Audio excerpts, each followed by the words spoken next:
अपने आप को प्रभु के चरणों में समर्पित कर दो, अपने कर्मों को प्रभु के चरणों में समर्पित कर दोगे, बच जाओगे, माया के प्रहार से बच जाओगे। प्रभु कहते हैं जो शुभ शास्त्र के विधान के अनुसार कर्म किया गया और अशुभ जो शास्त्र के प्रतिकूल आचरण बन गया है, वो भी सब मैं संभाल लूंगा, तुम केवल मेरी शरण में हो जाओ, तुम्हें नहीं भोगना पड़ेगा। भगवान कह रहे हैं।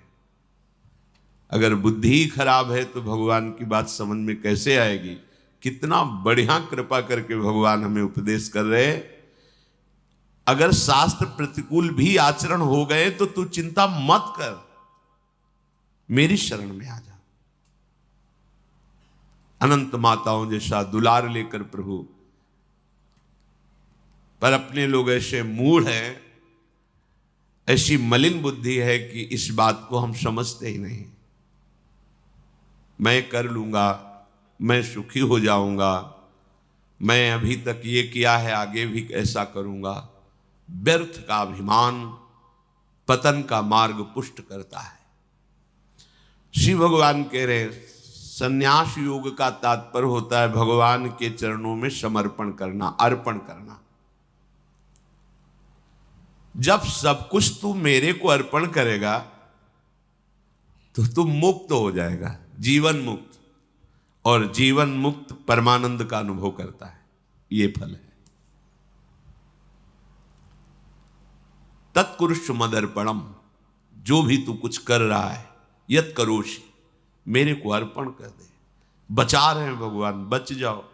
कर्म दोष, कर्म बंधन, जन्म मृत्यु, इससे बिल्कुल बचने का उपाय भगवान बता रहे हैं। पर इतनी मलिनता है हमारी बुद्धि में कि अभी सुनेंगे फिर भूल जाएंगे। अर्पण करने की भावना ही नहीं बन पा रही।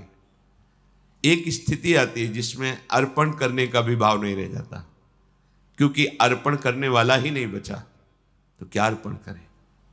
वो एक स्थिति है, इसे बुद्धिवाद से लेकर के ना चले, नहीं तो स्थिति नहीं प्राप्त होगी, केवल बातें रहेंगी। हमारी स्थिति है शरीर में, शरीर संबंधियों में, भोगों में। देख लो तो आपको अभी ये अनुभव करना चाहिए कि अभी अहंकार है, देहाभिमान है, कर्तृत्व भोक्तृत्व भाव है, तो समर्पण वृत्ति में आओ। हर कर्म प्रभु को समर्पण करो, हर क्षण प्रभु को समर्पण करो, प्रभु के आश्रित हो जाओ। श्री भगवान कह रहे हैं हमारा सबके प्रति समभाव है। समोहम सर्वभूतेषु न मे द्वेष्योस्ति न प्रियः ये भजन्तु माम भक्त्या मयि ते तेषु चाप्यहम्। बहुत अमृतमयी बात श्री भगवान कह रहे हैं। समोहम सर्वभूतेषु, मैं बराबर सब में विराजमान हूं, चाहे जड़ हो, चैतन्य हो, पापी हो, पुण्यात्मा हो, कोई भी हो। विद्या विनय संपन्ने ब्राह्मणे गविहस्तनी स्वनीचय सुपाके चा पंडिता समदर्शिना। जो भगवान का भजन करते हैं तो भगवान का प्रभाव स्वभाव उतरता है, वही उनका स्वभाव हो जाता है। जैसे भगवान समदर्शी, ऐसे भगवान का भक्त समदर्शी हो जाता है। निरपेक्षम मुनिम शांतम निर्वैरम समदर्शिना। यहां भगवान समोहम सर्वभूतेषु, स्थावर जंगम, पवित्र अपवित्र, देवता मनुष्य, कोई भी, सब में भगवान समान रूप से विराजमान है। न मे द्वेष्योस्ति न प्रियः, मेरा कोई द्वेष का पात्र नहीं है और न मेरा कोई प्रिय है। ये भगवान का सिद्धांत है। आगे की जो बात कह रहे हैं वो बहुत मीठी बात कह रहे हैं। मेरा स्वभाव है समदर्शी, ना कोई मुझे प्रिय है ना कोई अप्रिय है, ना मेरा कोई द्वेष का पात्र है ना कोई प्रिय पात्र है। पर ये भजन तो माम भक्त्या, जो मुझे भाव से बजते हैं मैं पक्षपात ले लेता हूं उनका। ये खास बात है। बस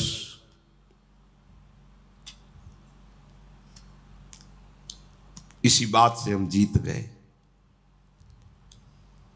अगर केवल हिसाब हो तो हम कभी भगवत प्राप्ति नहीं कर सकते, कि तुम जो करोगे वही तुम्हें मिलेगा, तो हम कभी भगवत प्राप्ति के लायक ही नहीं हो सकते। बस ये बात हमें जिता देती है। ये भजन्तु माम भक्त्या मयि ते तेषु चाप्यहम्, मैं उनमें प्रकाशित हो जाता हूं और वो मेरे में प्रकाशित, जो मुझे प्रेम से भजता है। अब प्रेम है कि नहीं ये तो पता नहीं, पर प्रभु के सिवा और कोई है नहीं। वही जीवन है, वही हमारे सब हैं। राधा राधा राधा, इससे जीत गए। अगर हमारे हिसाब में देखा जाए तो ऐसा कोई तप सृष्टि में नहीं है जो भगवान को खरीद सके, ऐसा कोई सिद्धांत नहीं जो भगवान को अधीन कर सके। जैसे मां मेरा बच्चा है ऐसा मान करके हर समय आंतरिक दृष्टि रखती है, जरा सा भय उपस्थित होने पर आगे खड़ी हो जाती है। ये तो एक अंश का वात्सल्य है, वो वात्सल्य समुद्र है। बस इसी बात से हम जीत गए। नहीं तो भगवान जब अपने स्वभाव में हो तो हम कभी भगवत प्राप्ति नहीं कर सकते। भगवान का स्वभाव क्या? समोहम सर्वभूतेषु न मे द्वेष्योस्ति न प्रियः, मेरा कोई प्रिय नहीं है और कोई अप्रिय नहीं है। फिर तो हमारी बात नहीं बन पाती। अगर हमारी बात बनी है तो उनके दुलार से बनी है। उनका दुलार कैसे अनुभव में आया? कैसे आता है? अपनापन करने से। मेरे प्रभु जैसे भी है हम आपके हैं नाथ, अब आपके सिवा हमारा कोई सहारा नहीं। और ये बात जब वाणी से हृदय में उतर जाती है तो फिर जो चमत्कार जीवन में होता है वो किसी और साधन से नहीं होता है। मृत्यु से बचने के लिए बड़े बड़े उपाय किए जाते हैं।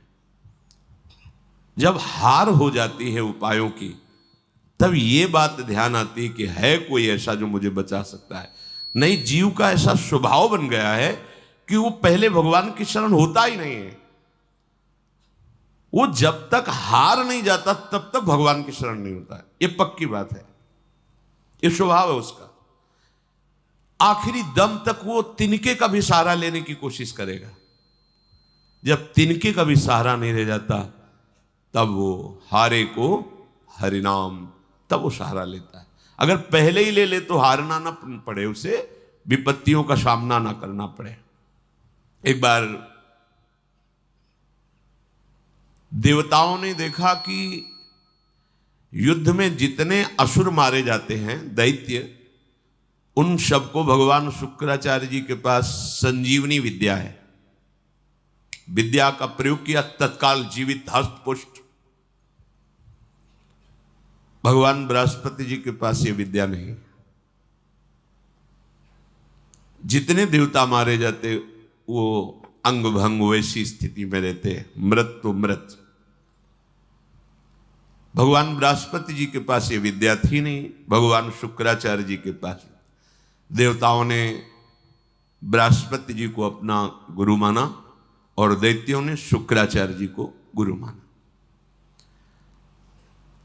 अपने गुरुदेव की कहीं भी लघुता मन में भी नहीं आनी चाहिए।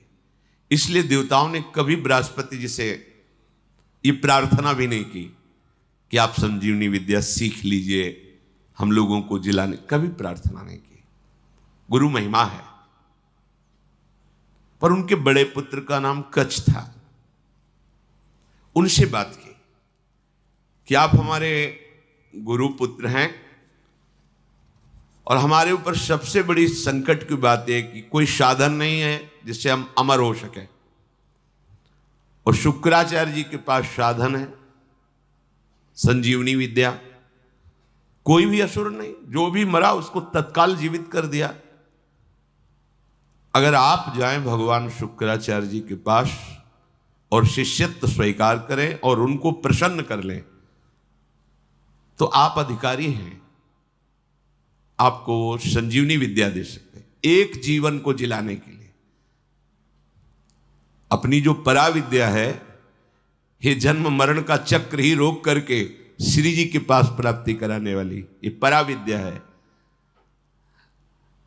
जिनसे संजीवनी विद्या प्रकट हुई है उनकी भी संजीवनी है हमारी लाडली जो। जय श्री हरिवंश मदन सर जर्जर विथिकित श्याम सजीवन मूली। दिव्य प्रमोद रस सार निजांग संग पीयूष बीच निचय रविसेचयंती कंदर्प कोटि सर मूर्छित नंद सोनु संजीवनी जयति कापि निकुंज देवी। ये जो अपने पास विद्या है ना, ये परा विद्या है, करोड़ों संजीवनी विद्या इसके समान नहीं। क्योंकि हमारी लाडली जो अनंत ब्रह्मांडों के ईश्वर भगवान श्री कृष्ण की भी संजीवनी मूरी है। संजीवनी जयति कापि निकुंज देवी। देवराज इंद्र ने जब हाथ जोड़ करके प्रार्थना की, बृहस्पति भगवान के बड़े पुत्र कच्छ अभी 9 किशोर अवस्था को प्राप्त हुए थे, उन्होंने कहा कि आप सब हमारे सम्माननीय हैं और आप हमको हमारे पिता बृहस्पति के समान आदर दे रहे हैं। अब हमारा कर्तव्य बनता है आपकी रक्षा करना। हम जा रहे हैं पर बड़ा संकटपूर्ण कार्य है, क्योंकि कोई भी दैत्य बर्दाश्त नहीं करेगा। हो सकता है मेरी मृत्यु भी हो जाए, पर आपके हित के लिए मैं मृत्यु का भी वरण कर लूंगा। जो संत स्वभाव के होते हैं उनका प्रभाव यही होता है कि वो अपनी हानि करके दूसरे का परम लाभ करना निश्चित करते हैं, और जो अशंत स्वभाव के होते हैं वो दूसरे की हानि करके अपना लाभ सोचते हैं। कच्छ ने सब देवताओं को आश्वासन दिया, अगर जीवित रहा तो संजीवनी विद्या लेके ही आऊंगा, और ना जीवित रहा तो फिर बात अलग है। इसमें परहित की भावना बहुत जोर की। परहित की भावना जहां होती वहां भगवान रक्षा करते हैं। स्वसुख वांछा जहां होती वहां आसुरी भाव होता है, राक्षसी भाव होता है, फिर वहां दुर्गति होती है। श्री महान महिमा में भगवान के पिता होने का सौभाग्य जिन्हें प्राप्त हुआ दशरथ जी महाराज, उनको वो परम लाभ जो गीधराज जटायु को मिला नहीं मिला। पंख कटे हुए रावण के अस्त्र से तड़प रहे, प्राण कंठ में है, बस चितवत राम चरण की रेखा। आगे पड़ा जटायु देखा, चितवत राम चरण की रेखा। भगवान ने गोद में लेकर पिता की तरह उनका तर्पण आदि किया। ये वो जानता था कि मैं रावण से जीत नहीं सकता, पर जानकी का विलाप सुन करके पूरे बल से आक्रमण किया दशानन के ऊपर, और इस गति को प्राप्त तो भगवान के सामने ही गीध देह का त्याग करके हरि रूप होकर भगवान के नित्य साकेत धाम को गया। परहित सबसे बड़ा धर्म है, परहित सरिष धर्म नहीं भाई। और यहां स्वसुख वांछा से ही हमारी सारी चेष्टाएं होती हैं। इसीलिए आनंद की तो बात जाने दो, शोक भय संताप ये छोड़ ही नहीं रहा है। कच्छ जी दैत्यों की सभा में विराजमान भगवान शुक्राचार्य जी के पास गए, उन्हें प्रणाम किया और कहा मैं आपसे एकांत में प्रार्थना करना चाहता हूं।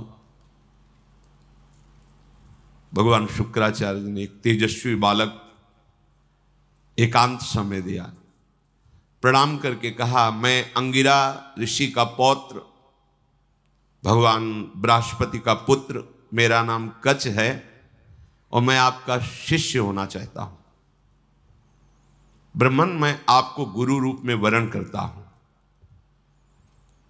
मैं 1000 वर्ष तक ब्रह्मचर्य रह करके आपकी सेवा करना चाहता हूं, और आप इसके लिए मुझे मना मत करना, इसकी अनुमति दे देना।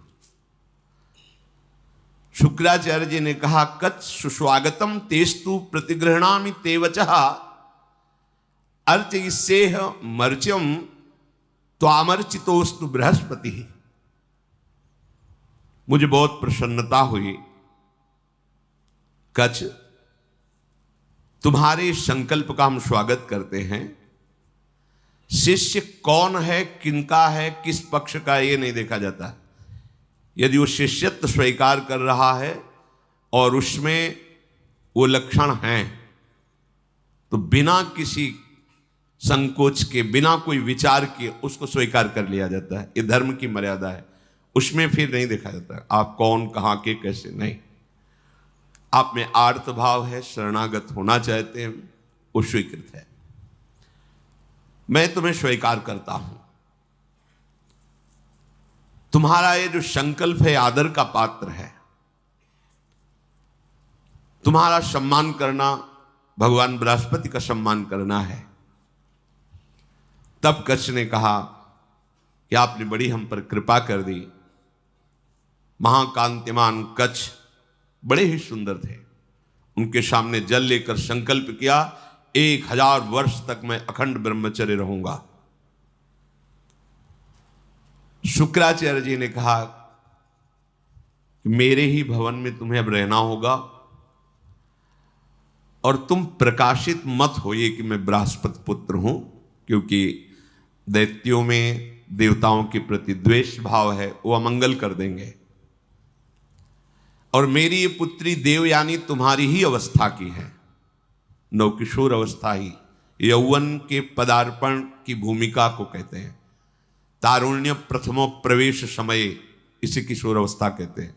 तरुण अवस्था की प्रवेश की, अभी जवान नहीं कह सकते, वो प्रवेश स्थिति, ये बड़ी देव स्थिति होती है। तुम हमारी पुत्री का प्रिय करो, उसकी आज्ञा में रहो, अपना ही घर है, ऐसे निर्भय हो के रहो, पर बाहर सावधानी से ही निकलना, क्योंकि दैत्यजन ये जान न पावे कि तुम हमारे पास रहे हो। अभी कोई संजीवनी विद्या की बात भी नहीं की। देवयानी से कहा अब ये यही रहेंगे। 1000 वर्ष तक का इन्होंने नियम पूर्वक ब्रह्मचर्य का संकल्प लिया है। देवयानी जी ने स्वीकार किया उनको। वो सदैव देवयानी के सामने हाथ जोड़कर प्रणाम करना, उनकी आज्ञा में रहना, जैसे गुरु वैसे गुरु पुत्री, ऐसा भाव। 500 वर्ष व्यतीत हो गए ब्रह्मचर्य से रहते हुए और गुरु भवन में सेवा करते हुए, कोई नहीं जान पाया।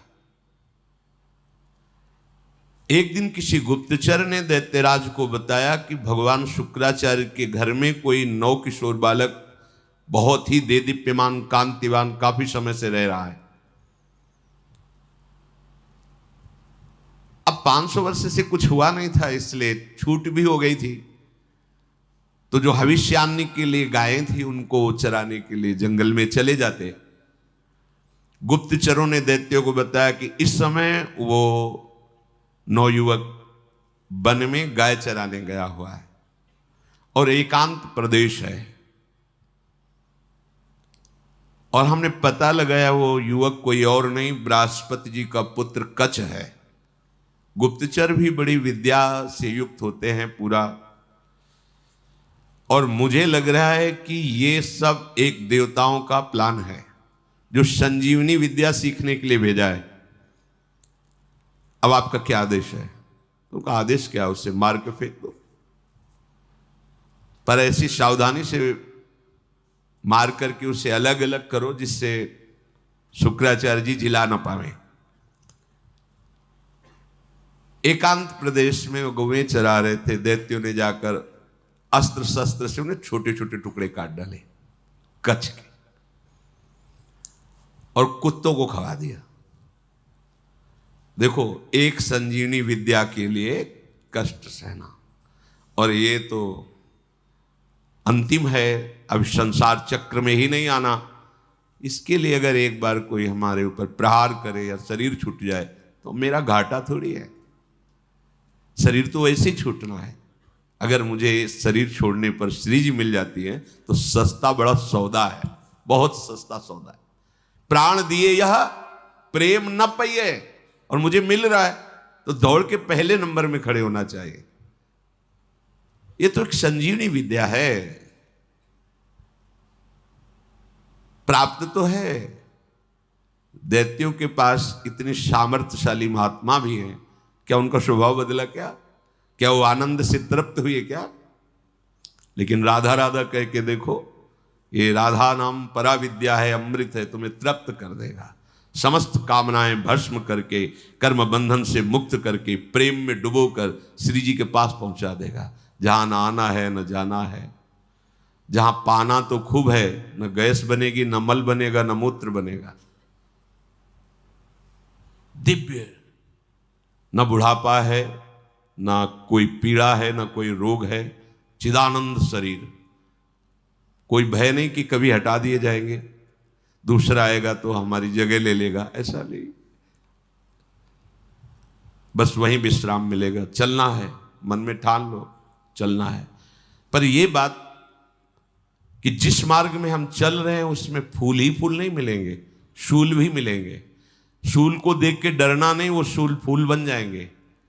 पर आप सोचो कि अब हम तो भजन में चले तो सब जयमाला पहनावे हमें और हमें प्रणाम करें, नमस्कार करें, तो भूल जाना जब आप अच्छी चढ़ाई पर चढ़ रहे होंगे तो पैर पकड़ के घसीटने वाले हजारों दौड़ पड़ेंगे, पर आपको रुकना नहीं है।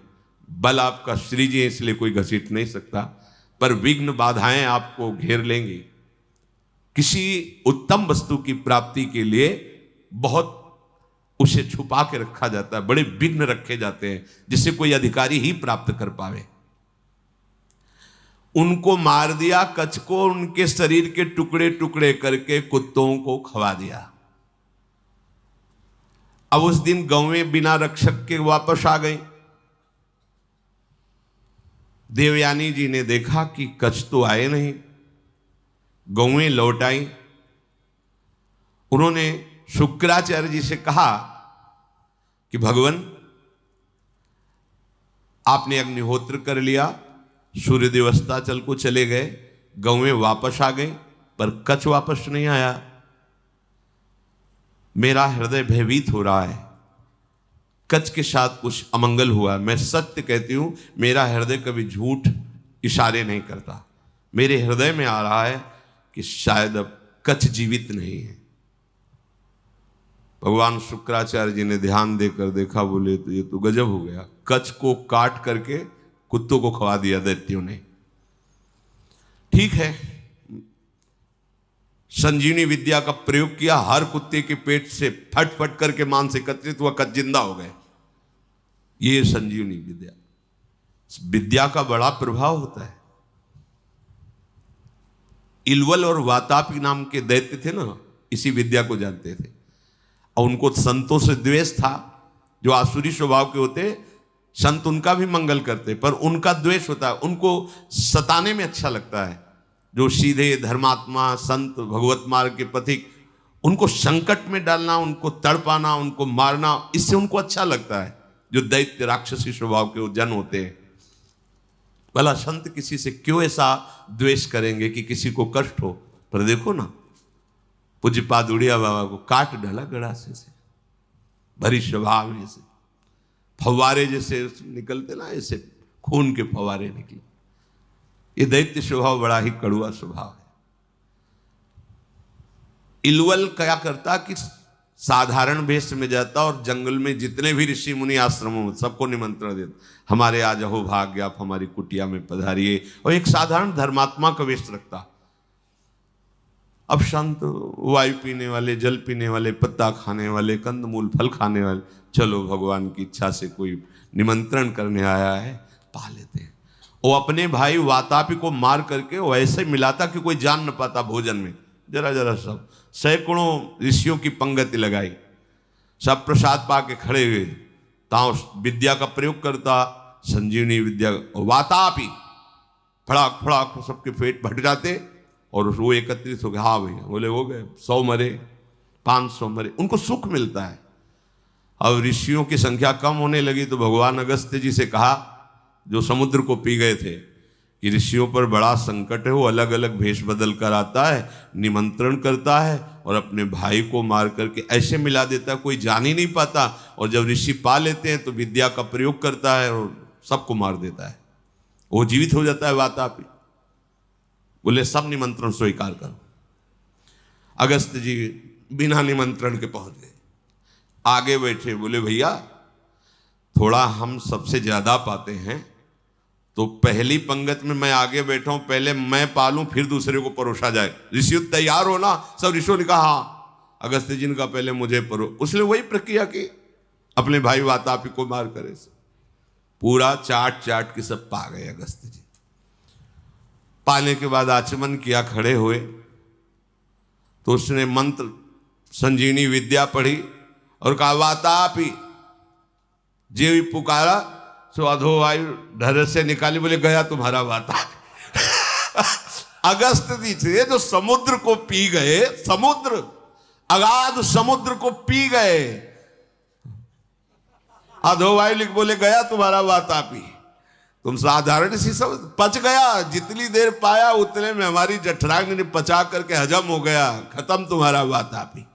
कोई विद्या काम नहीं करती ब्रह्म विद्या के आगे, भगवत विद्या के आगे।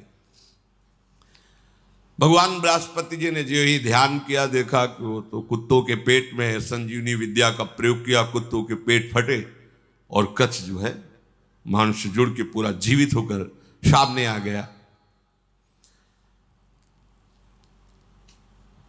देखते ही देवयानी ने पूछा लौटने में विलंब क्यों कर दिया? तो उन्होंने कहा कि देवी मैं समिधा कुश और काष्ठ गुरु सेवा के लिए ला रहा था, तो एक वृक्ष के नीचे रुका, गौएं भी हमारे साथ थी।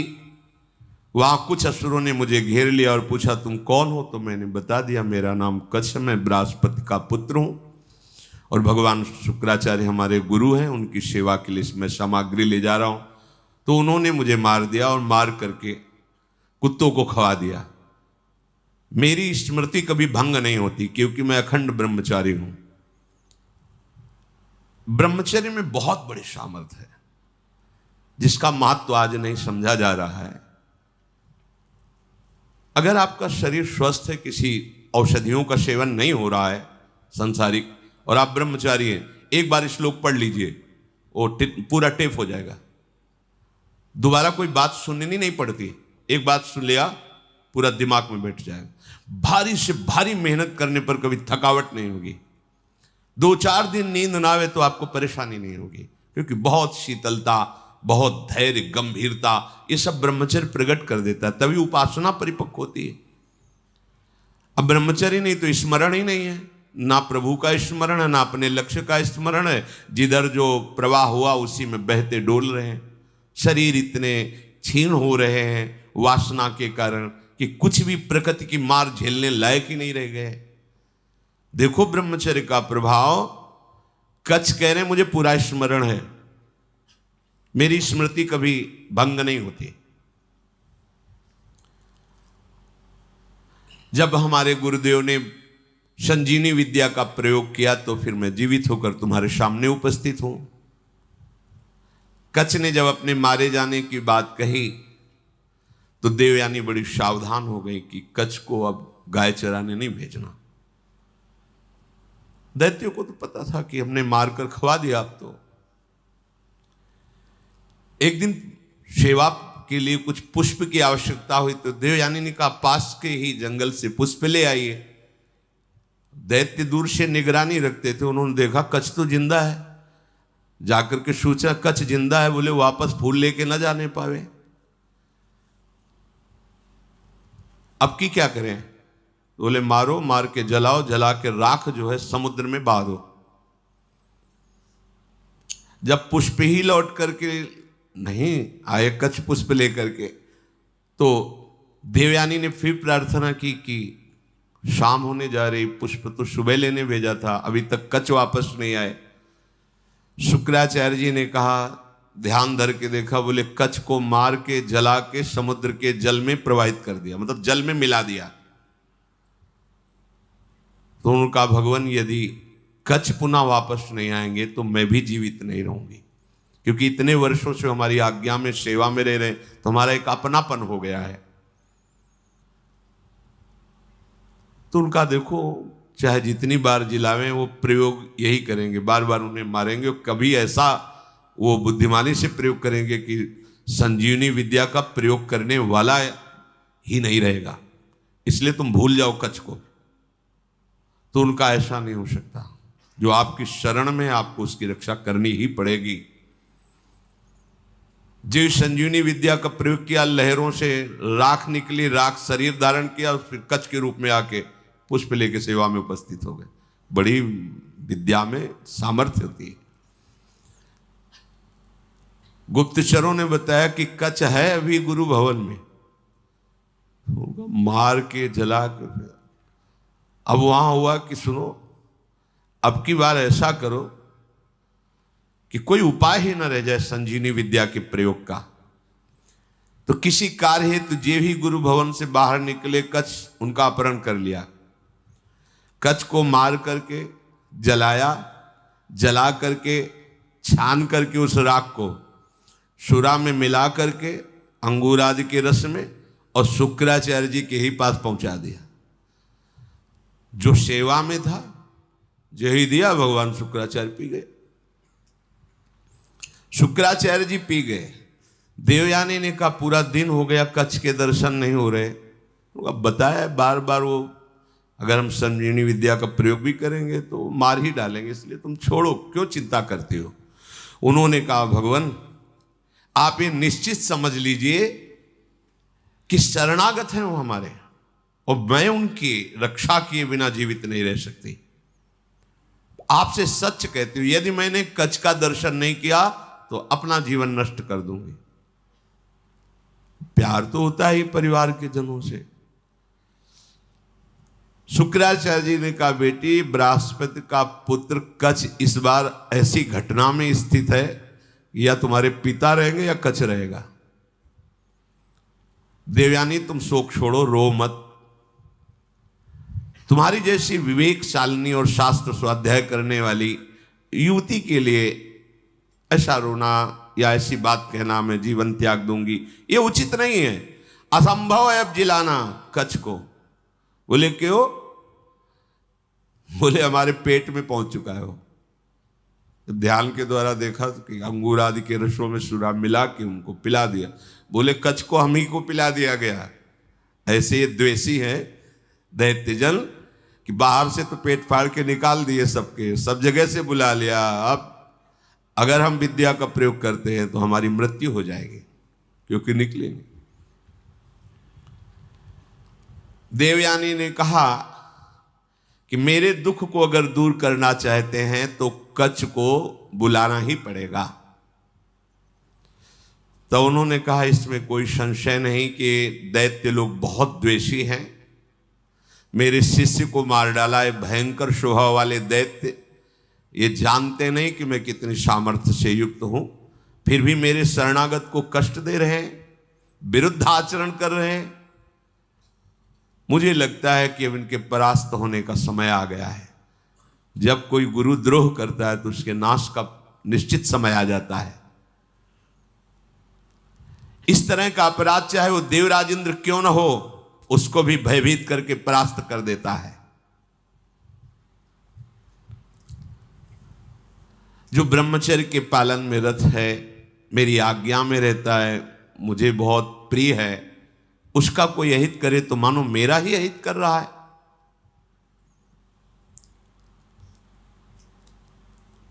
गुरु ने मन में विचार किया कि अब कैसे उसको जिलाए। तो कच्छ तुम मेरी बात सुन रहे हो? संजीवनी विद्या का ध्यान करते हुए कहा। तो अंदर से कच्छ बोले हाँ गुरुदेव सुन रहा हूं, बहुत भयभीत भी हूं, क्योंकि मैं आपकी आंतों के बीच में फंस गया हूं। विद्या के प्रभाव से अंदर से आवाज आ। गुरुदेव आप प्रसन्न हो, मैं आपको प्रणाम करता हूं। जैसे पुत्र का पिता पर और पिता का पुत्र पर स्नेह होता है, उसी प्रकार हमारा आपके प्रति और आपका हमारे प्रति स्नेह है।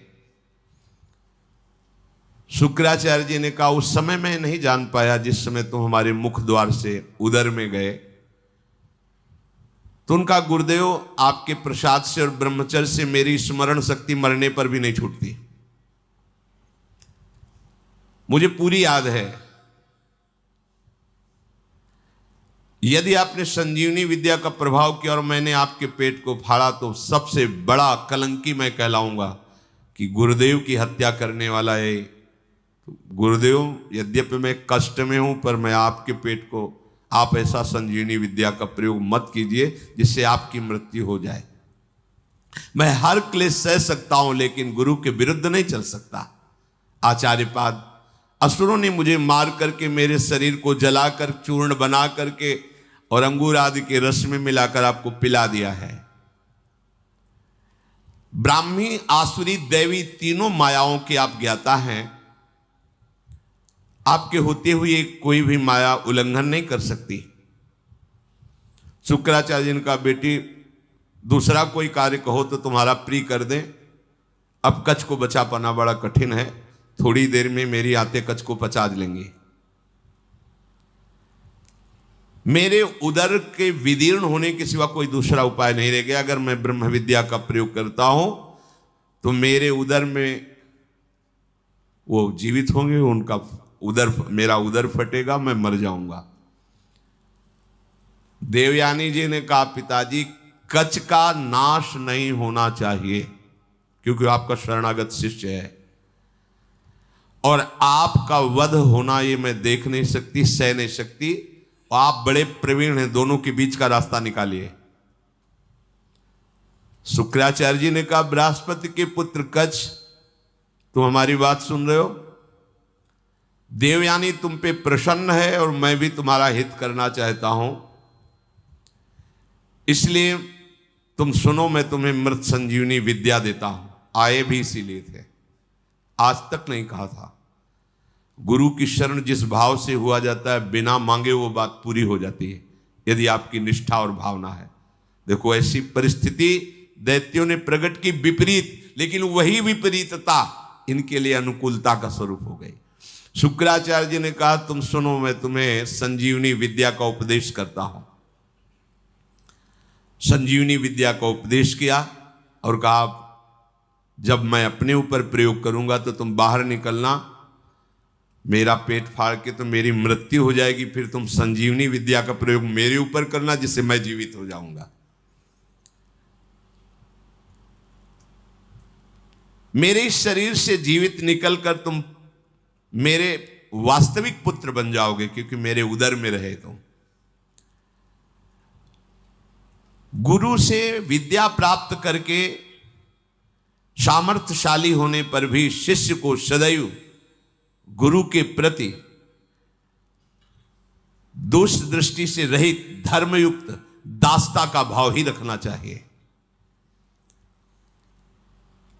तो भगवान शुक्राचार्य से संजीवनी विद्या प्राप्त करके उन्होंने कहा, प्रभु मेरी स्मरण में आ गई संजीवनी विद्या। जे ही प्रयोग किया, संजीवनी शुक्राचार्य जी का पेट फटा और कच्छ बाहर निकले। बड़ा ही तेजस्वी स्वरूप संजीवनी विद्या प्राप्त करने के बाद और हो गया कच्छ का, मानो मूर्तिमान वेद रूप धारण करके आ गए हो। शुक्राचार्य गुरुदेव को भूमि में मृत पड़ा देख करके उन्होंने अपनी गुरु विद्या संजीवनी का प्रयोग किया। जे ही प्रयोग किया ते ही उठ खड़े हुए भगवान शुक्राचार्य, साष्टांग प्रणाम किया। गुरुदेव, मैं विद्या से शून्य था, उस दशा में आपने मेरा पालन पोषण किया और अत्यंत दुर्लभ मृत संजीवनी विद्या दी, जो अमृत धारा है। कोई भी महात्मा ऐसा कैसे हो सकता है कि अपने ऐसे उपकार करने वाले गुरुदेव को कभी भी दुखी कर सके। आप ही मेरे माँ हो, आप ही मेरे पिता हो। हे गुरुदेव, हम जिस कार्य के लिए आए थे वो कार्य पूर्ण हुआ, पर मैं सदैव आपका हूं, आपका दास हूं। जब जैसी आज्ञा आप हमें जरूर दीजिएगा। गुरु की कृपा के बिना कोई भी विद्या सिद्ध नहीं होती। जो गुरुदेव से विद्या प्राप्त करके गुरुदेव की अवहेलना कर देता है, उसे प्रतिष्ठा रहित पाप पूर्ण नरकों की प्राप्ति होती है। कोई भी मंद बुद्धि अज्ञान से युक्त होकर के कभी यदि अपने गुरुदेव का अपमान कर दे तो धर्म भ्रष्ट हो जाएगा, उसे ब्रह्म हत्या का पाप लगता है। इस लोक परलोक में दोनों में उसकी निंदा होती है। तपस्या की निधियों की निधि अप्रमेय शक्तिशाली महानुभाव शुक्राचार्य जी ऐसी बात सुनकर बहुत प्रसन्न हुए गुरु निष्ठा देख करके। कच्छ ने देवताओं का कार्य सिद्ध कर दिया, संजीवनी विद्या उन्हें प्राप्त हो गई, पर वो 1000 वर्ष पूरा करने के लिए अपने गुरु की सेवा में रहे।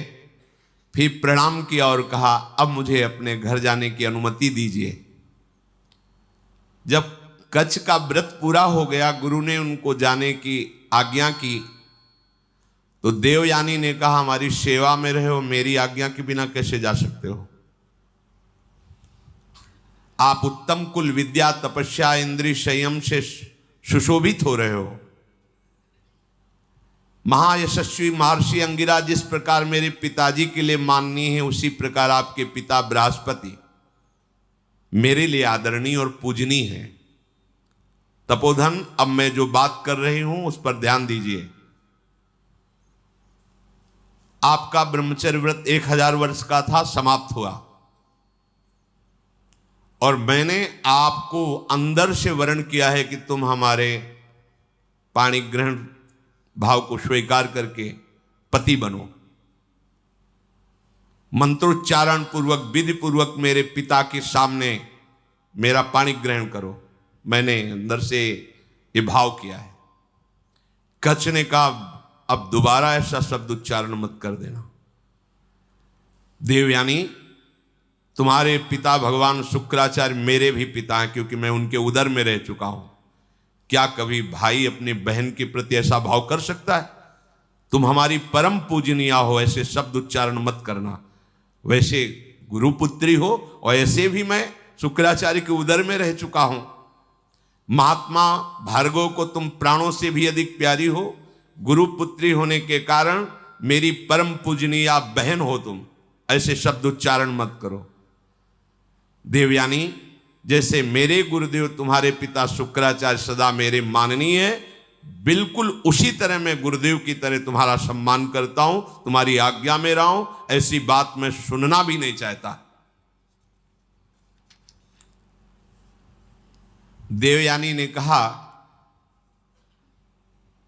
मैं आपका सम्मान करती हूं, आपकी भावना का, लेकिन जब से आप आए हैं और आज तक मैंने आपकी प्राणों की रक्षा की।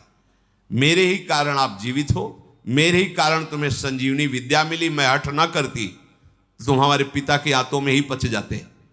इसलिए तुम्हारा जीवन मेरा दिया हुआ जीवन है। इसलिए सौहार्द के साथ मैं कहती हूं कि मैं उत्तम भक्ति के द्वारा तुम्हारी आराधना करूंगी। तुम धर्म के ज्ञाता हो, मेरे प्रति ऐसा भाव त्याग दो और मेरा पाणी ग्रहण स्वीकार करो। कच्छ ने कहा, उत्तम व्रत का आचरण करने वाली देवयानी, मैं तुम्हारी इस आज्ञा का कदापि पालन नहीं कर सकता। तुम्हें प्रसन्न होना चाहिए मेरे ऊपर। मैं तुम्हें गुरु से भी बढ़कर पूज्य दृष्टि से सदैव देखा हूं। मेरे हृदय में कभी तुम्हारे प्रति ऐसा भाव नहीं आया।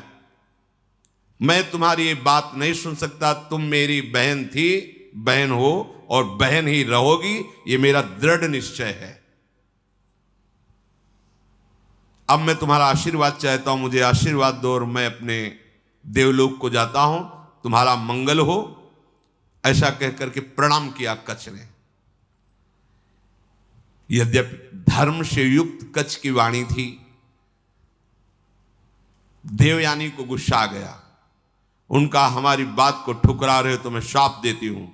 जिस कार्य के लिए तुमने कठोर तपस्या की, यहां आए, संजीवनी विद्या सीखी, तुम्हारी संजीवनी विद्या निष्फल हो जाए।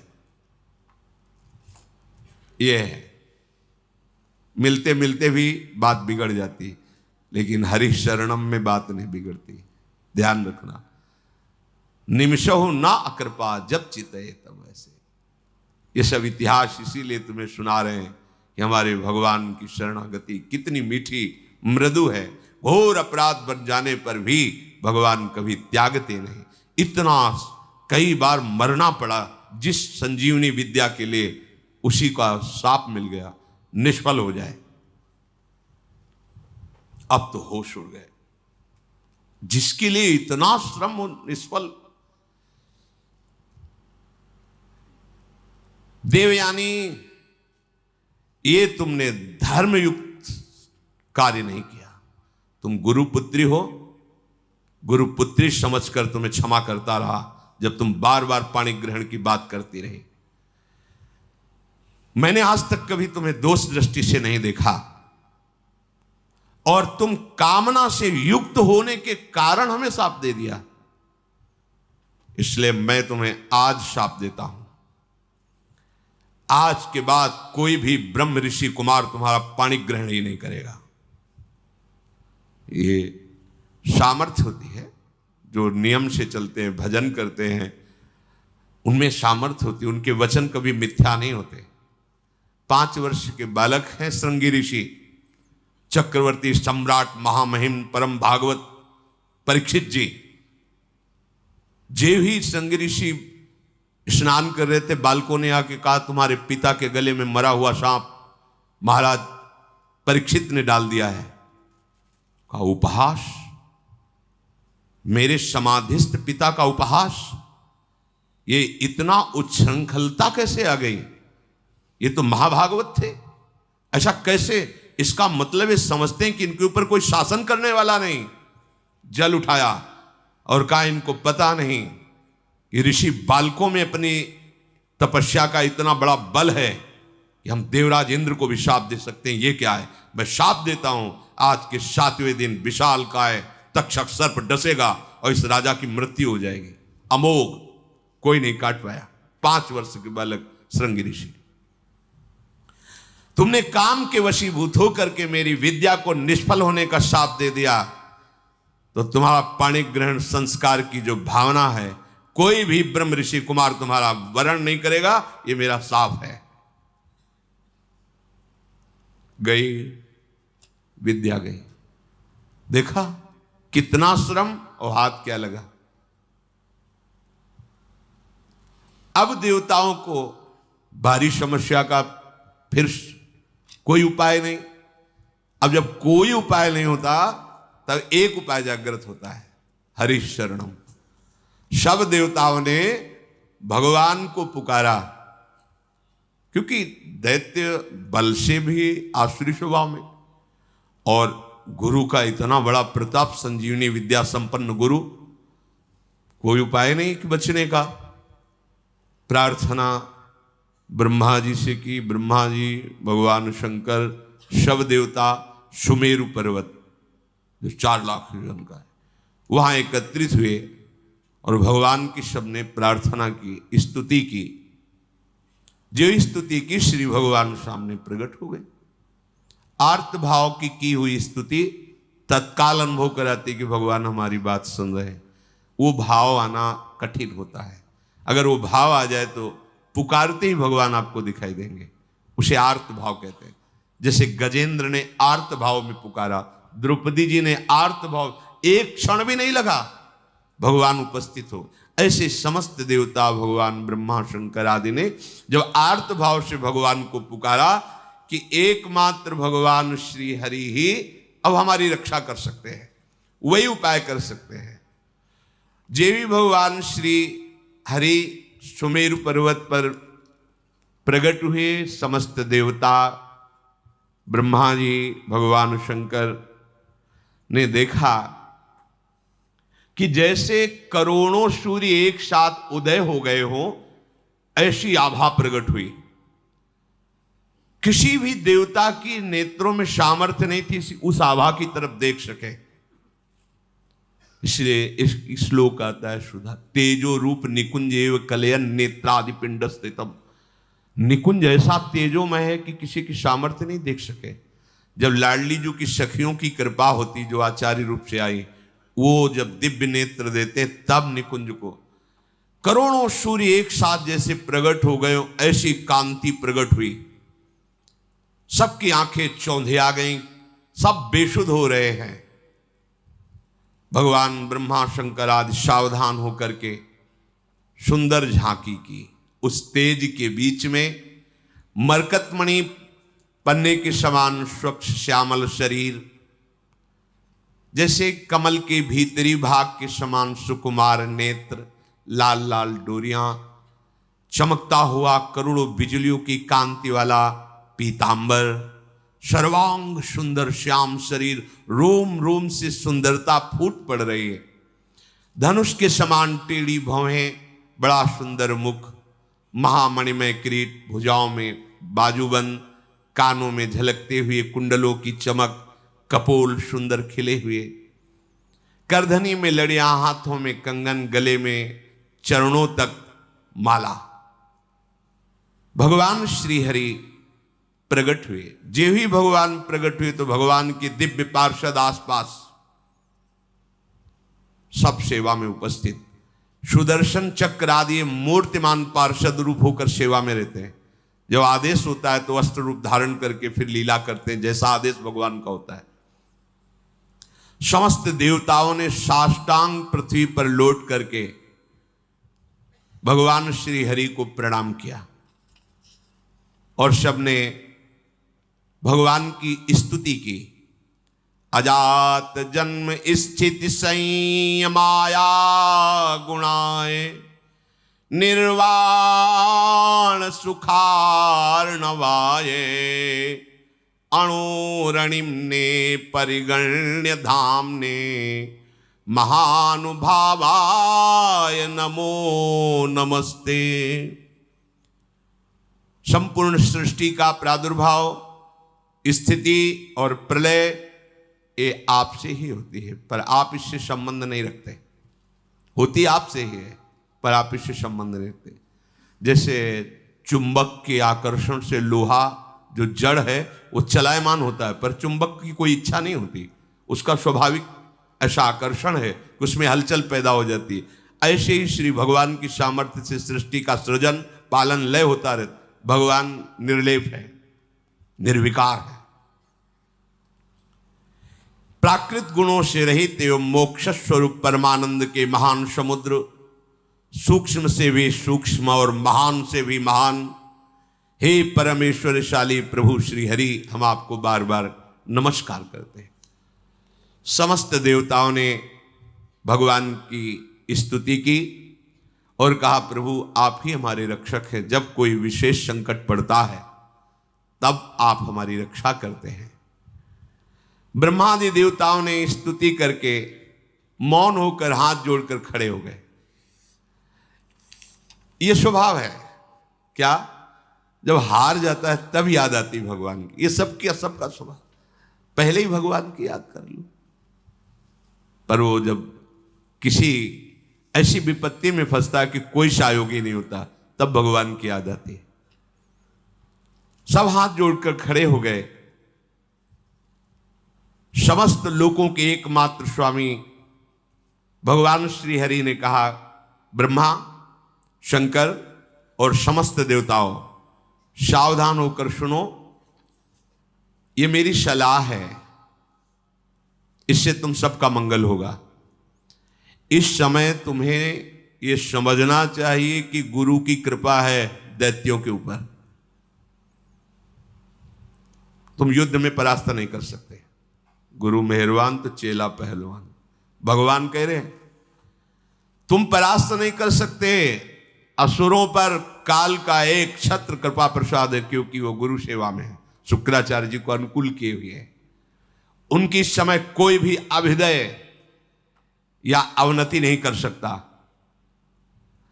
हमारा विचार है कि इस समय तुम्हें अस्त्र शस्त्र रहित होकर उनकी सभा में जाना चाहिए, नमस्कार करना चाहिए, उनसे मित्रता करनी चाहिए और फिर एक बड़ा कार्य का अनुष्ठान करो। जब तुम्हारा कार्य सिद्ध हो जाए फिर तुम भले उनसे लड़ाई करना। तुम्हारा कार्य होगा समुद्र मंथन, जिससे अमृत निकलेगा। उस अमृत को तुम पी लोगे तो संजीवनी विद्या की जरूरत ही नहीं, कोई देवता मरेगा ही नहीं। पर अमृत अकेले नहीं निकलेगा, मंथन में प्रयत्न करेंगे वो भी, पर वो अहंकार और द्वेष से युक्त होने के कारण उस अमृत के अधिकारी नहीं है। वो अमृत तुम्ही को मिलेगा। वो अमृत का प्रभाव है, जरा सा भी मुख में चला जाए तो कभी वो मरेगा नहीं। लेकिन ये अमृत पीकर देवता भी परम शांत या परमानंद में निमग्न नहीं है, वो भी अंदर से भयभीत रहते हैं, उनके अंदर भी कामनाएं हैं। इसलिए ये अमृत काम का नहीं है अपने। कौन सा अमृत? अपने लिए काम का। राधा नाम सुधा रसम, सुधा माने होता है अमृत, अमृत रस राधा राधा राधा, जहां पूर्ण निर्भयता, किसी से द्वेष ही नहीं। हरिवंश नाम लीन जे अजात शत्रु ते सदा। व्यवस्था मैं करूंगा, मंदराचल की मथानी होगी, वासुकी नाग की नेति होगी, समुद्र का मंथन करने की पूरी व्यवस्था मैं करूंगा।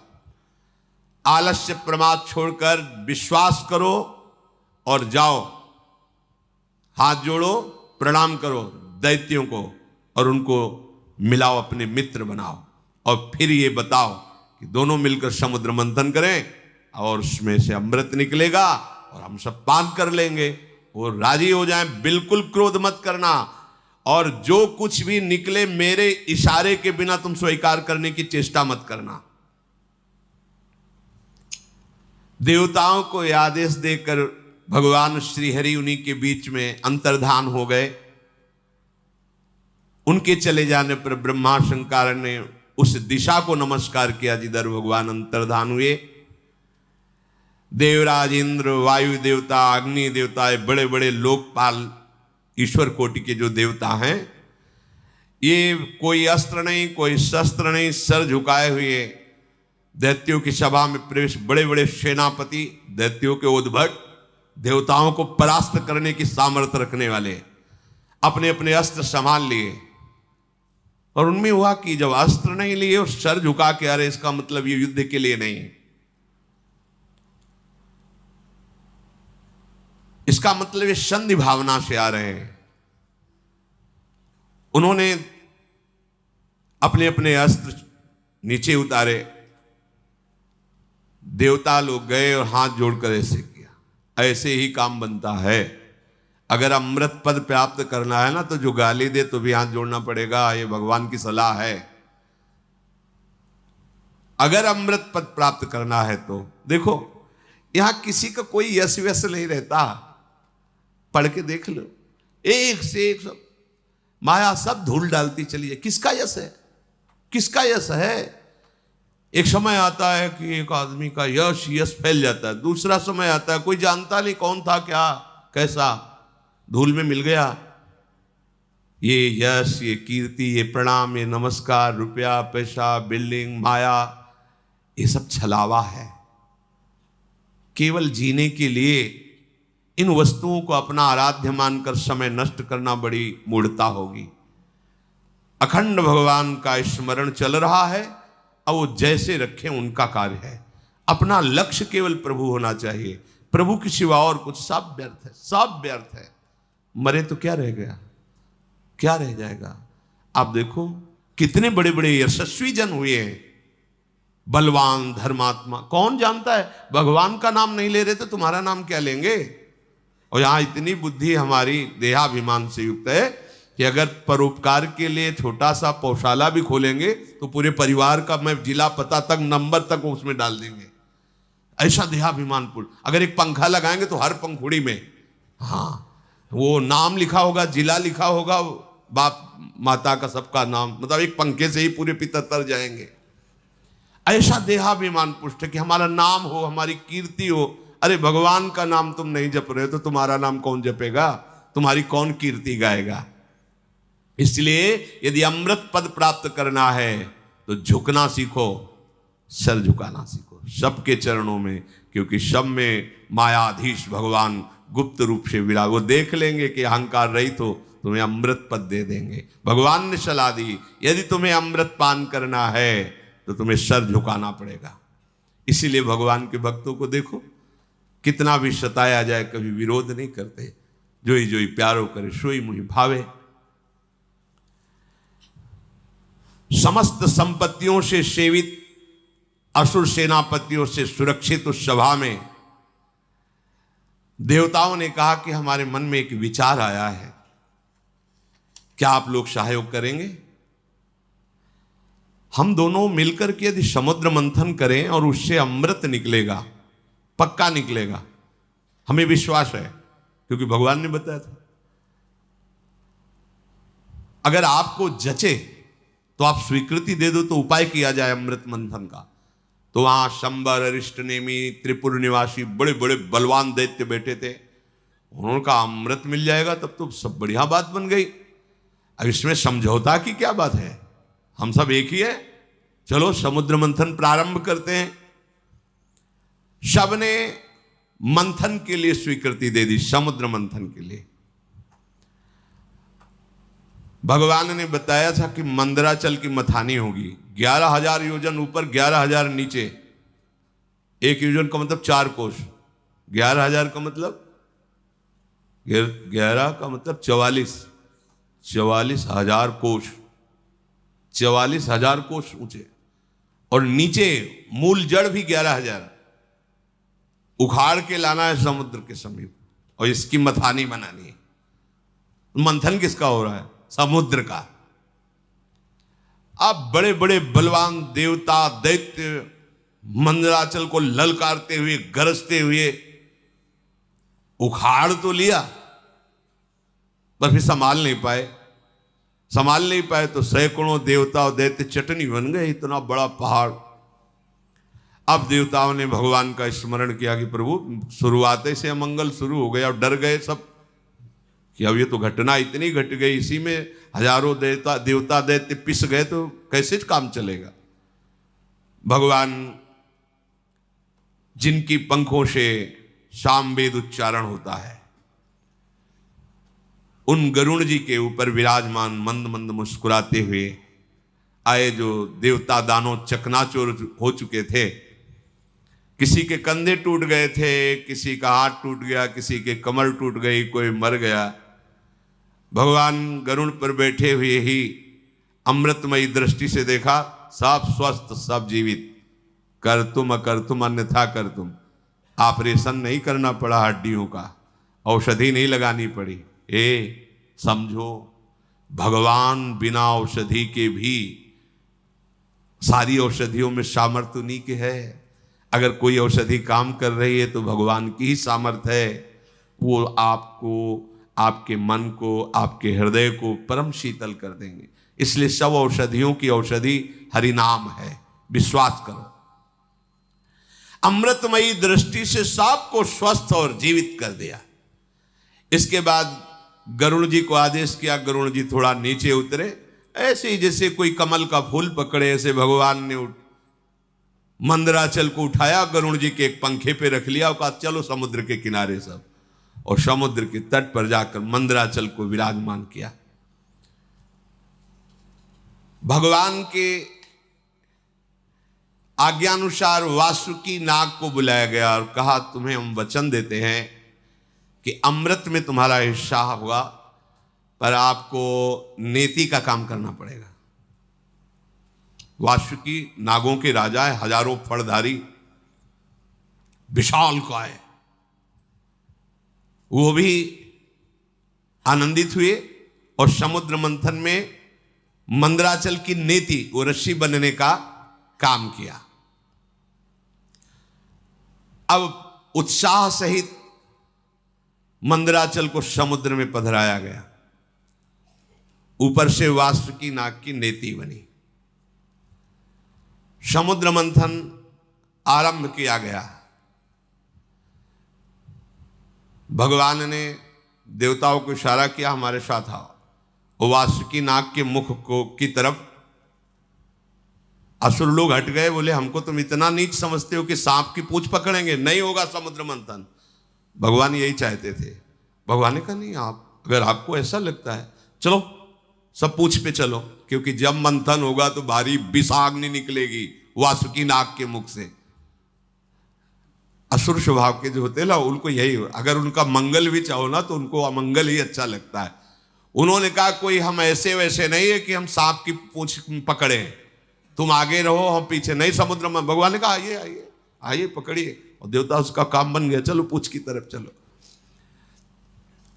अब देवताओं ने पूंछ की तरफ और असुर मुख की तरफ, लक्ष्य है अमृत प्राप्ति, समुद्र मंथन प्रारंभ किया। लेकिन जेव ही घुमाया तो मंदराचल धसने लगा। फिर भगवान से कदम कदम पर भगवान की जरूरत है भगवत प्राप्ति के लिए। चाहे जितने बड़े तपस्वी, साधना, ज्ञानी, बैरागी कोई भी हो, बिना भगवान के, चाहे उन्हें गुरुदेव भगवान बोलो चाहे भगवान बोलो, बातें उनके बिना कृपा प्रसाद के, ये तो अमृत है सृष्टि का, वो तो ज्ञानामृत है, प्रेमामृत है, उसकी प्राप्ति कैसे हो सकती? सब कुछ ठीक, मंथन प्रारंभ, मंदराचल धसने लगा। अगाध समुद्र। भगवान का चिंतन किया, भगवान की प्रार्थना की कि प्रभु कृपा करके अब तो सहयोग करो, नहीं तो सब किया कराया। सबके मुंह में उदासी छा गई।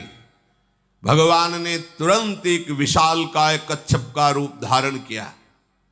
सत्य संकल्प भगवान की इच्छा करते ही 1,00,000 योजन की पीठ है जिनकी, 4,00,000 कोस तक कच्छपावतार भगवान का, 1,00,000 योजन की फैली, 1,00,000 योजन प्रस्तारिणा द्वीप युवा परो महान, मानो कोई बहुत बड़ा द्वीप प्रकट, 4,00,000 कोस, 1,00,000 योजन, 4,00,000 कोस भगवान की पीठ थी, कच्छप भगवान।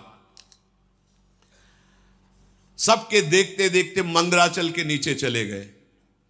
मंदराचल से मानो जैसे पीठ में कोई खुजली करे, ऐसे ऐसे कच्छप भगवान को खुजली सी लगी और आराम करने लगे।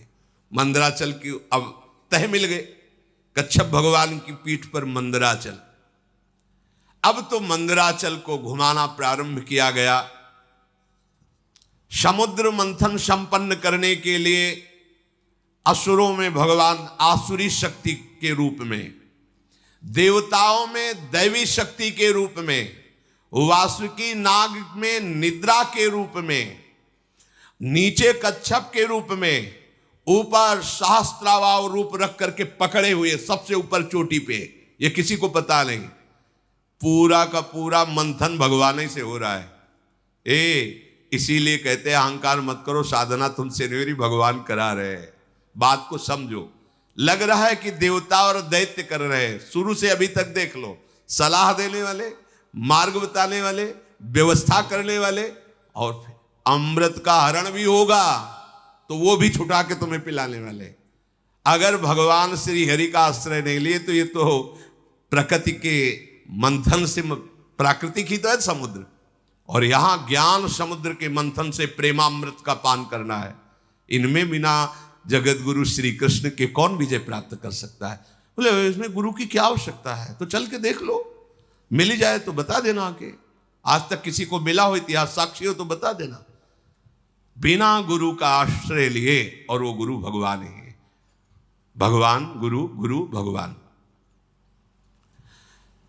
अब समुद्र मंथन बड़ी दृढ़ता से प्रारंभ हुआ। जेवी समुद्र मंथन प्रारंभ हुआ, वासुकी नाग के मुख से विष उगलना प्रारंभ। हाथ देवता सुरक्षित है पूंछ की तरफ, दैत्य झुलस रहे हैं। देवताओं की तरफ देख रहे हैं तो हल्की हल्की फुहारें आ रही हैं, शीतल।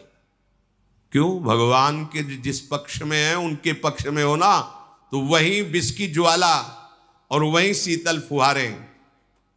भगवान कह रहे समूहम सर्वभूतेषु, देखो समूहम, जो नीचे की पंक्ति में कहा जो मेरा भजन करता है, पक्षपात ले लेते भगवान।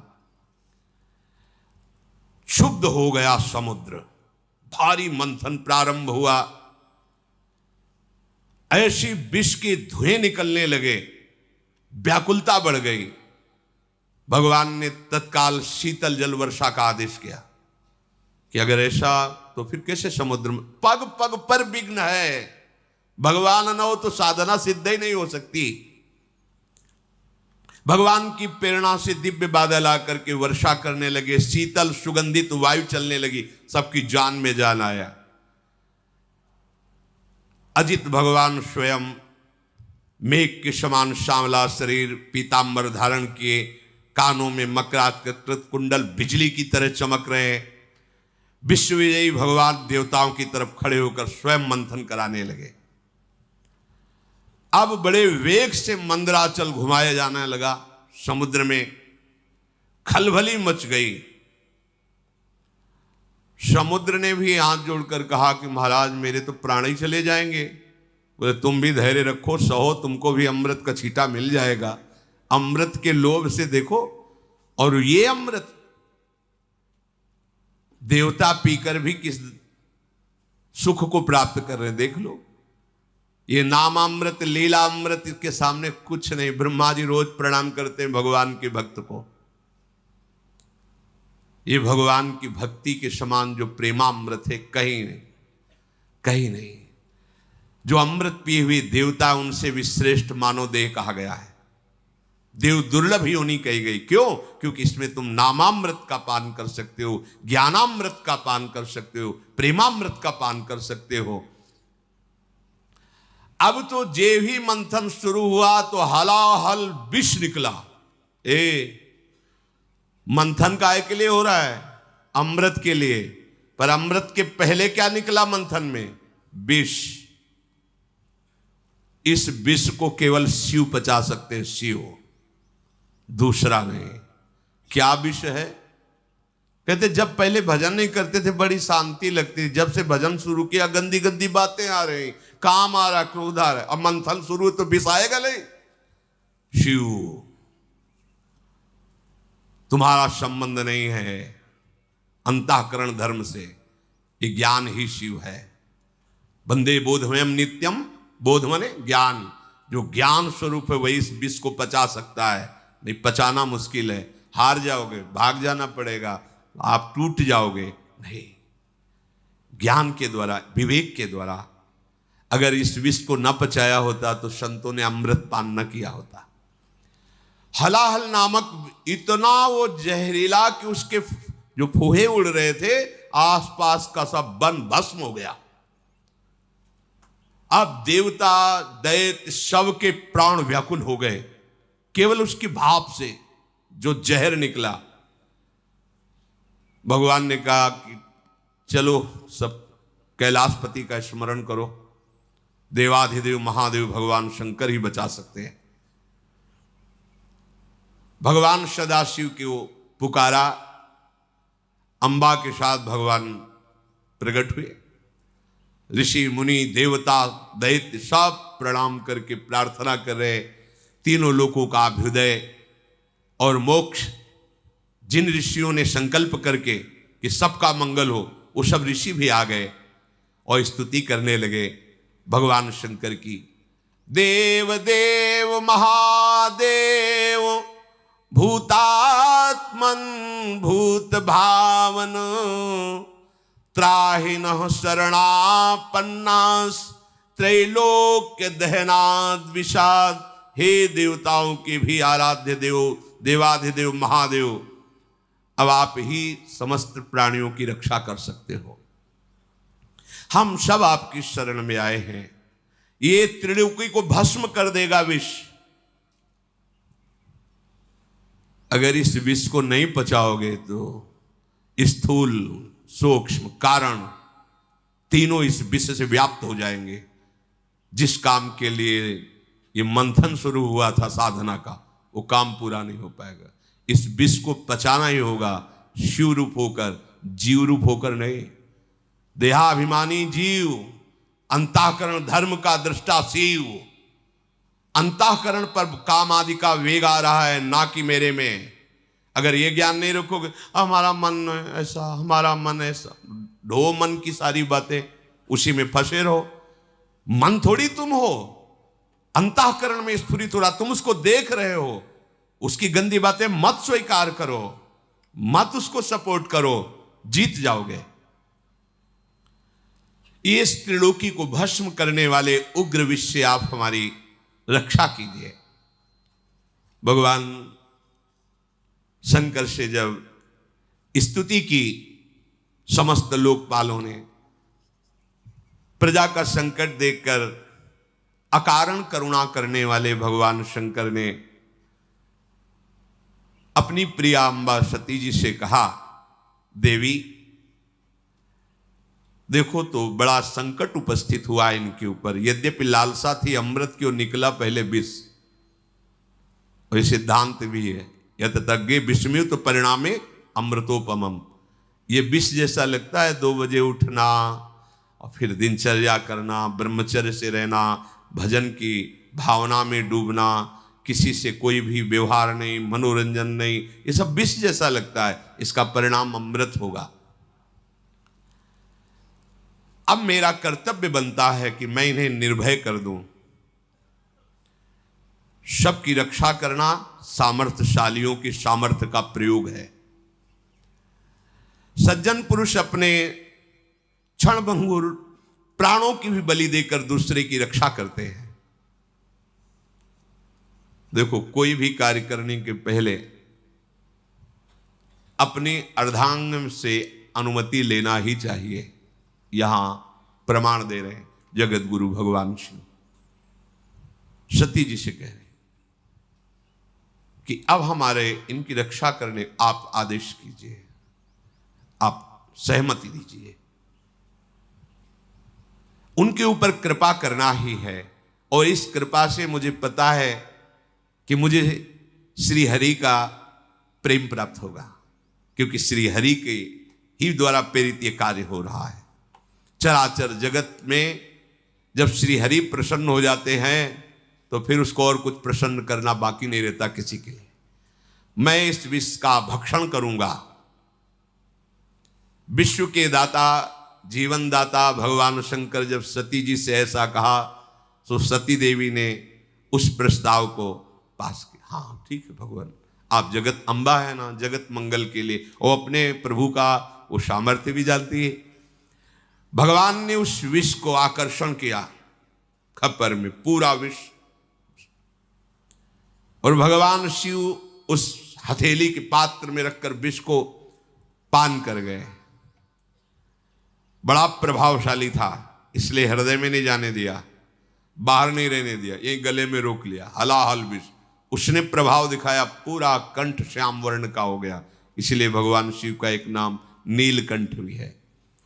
जिस समय भगवान शिव वो विष पी रहे थे तो उससे एक छोटा सा एक विष की बूंद गिरी, उसी से जितनी जहरीली औषधियां, जहर और सर्प बिच्छू आदि जो जहरीले जंतु, उसी जहर से हुआ। अगर पूरा जहर होता तो क्या होता, सब भस्म हो जाता त्रिभुवन। भगवान शिव ने उसे गले में रोक लिया। फिर मंथन प्रारंभ हुआ, आगे की चर्चा है। ये समुद्र मंथन है, बिना हृदय मंथन किए भगवत प्राप्ति के अमृत पद को कोई प्राप्त नहीं करता। एक संजीवनी विद्या के लिए उन्होंने जीवन को दांव में लगा दिया। एक अमृत प्राप्ति के लिए जो लोकवत है, देखो कैसा, आप भगवदामृत पान करने के लिए कितने मजबूत होने चाहिए। इससे किसी ने कुछ कह दिया, आप रो रहे हो, कोई थोड़ा विघ्न आ गया, आप भजन छूट गया, उदास बैठे हो, भगवान तुम्हारी क्या यही भगवत्ता है, एक सुख सुविधा दी थी वो छीन लिया, अब कोई हमारा नहीं रहा वो छीन, ये सब बहुत नीचे स्तर के। तुम बहादुर हो, ऐसे सूरवीर हो कि त्रिभुवन में तुम्हारे कोई कदम को लड़खड़ा न सके, रोक न सके भगवत प्राप्ति, क्योंकि सहयोगी हमारे प्रभु हैं। देखो ना, समुद्र मंथन में अगर प्रभु ना हो तो प्रारंभ ही नहीं होता। ऐसे ही तुम्हारे भगवत प्राप्ति को अगर प्रभु स्वीकार न किए होते तो प्रारंभ ही नहीं होता। यही सर आवत अति कठिनाई, राम कृपा बिनु आई न जाई, गृह कारज नाना जंजाला, तेति दुर्गम शैल विशाला। पहाड़ जैसे हैं ये घर परिवार के मोह ममता, इसको जो लांघ कर तुम आए हो ना, तो हरि ने तुम्हें घसीटा है। वही अमृत पद तक सहयोग करते हैं और वही अमृत पद के रूप में मिलते हैं। इसलिए साधक को कहा जाता है कर्ता भाव छोड़ो। ये मत सोचो कि आप कुछ कर रहे हो, आपसे प्रभु करा रहे हैं। जैसे समुद्र मंथन में सब कुछ प्रभु कर रहे हैं। मंदराचल लाने वाले, सलाह देने वाले अर्थात प्रेरणा करने वाले, फिर मंदराचल को लाने वाले, फिर मंदराचल को रोकने वाले, फिर ऊपर से मंदराचल को दबाने वाले, वासुकी नाग में निद्रा के रूप में, देवताओं में दैवी शक्ति के रूप में, असुरों में आसुरी शक्ति के, वही सब रूप में कर रहे हैं। हमारे जो भी भागवतिक साधना होती मेरे प्रभु मेरे हृदय में बैठकर करा रहे हैं। कर्ता भोक्ता भाव नष्ट हो जाएगा, अमृत पद की प्राप्ति होगी। भगवान ही इस विषैले काम क्रोध आदि से हमारे को बचाते हैं, अपनी सामर्थ्य नहीं। कभी किसी को अहंकार नहीं करना चाहिए। यदि जितेंद्री हो, धर्म से चलते हो, भजन कर रहे हो तो भगवान की कृपा से कर पा रहे हो। अगर उनकी कृपा का छत्र हट जाए तो अभी आपको दिखाई देगा कुछ नहीं हो, कुछ नहीं हो।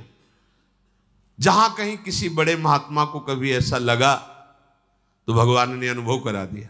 जैसे देवर्षि नारद जी बहुत बड़े महापुरुष हैं, काम विजयी, जरा सा लगा तो आपने चरित्र सुना। दुर्वासा जी बड़े महान महात्मा है, कोई साधारण थोड़ी भगवत स्वरूप है, लेकिन जरा सा अहम आ गया तो देखा त्रिभुवन में भागे घूमे। अगर कहीं किसी को कोई भी विभूति नजर आती है अपने में तो भगवत कृपा को देखो, अहंकार मत करो, क्योंकि वास्तविक भगवत कृपा से ही मार्ग चला जाता है। शेष चर्चा आगे। श्री राधा वल्लभ।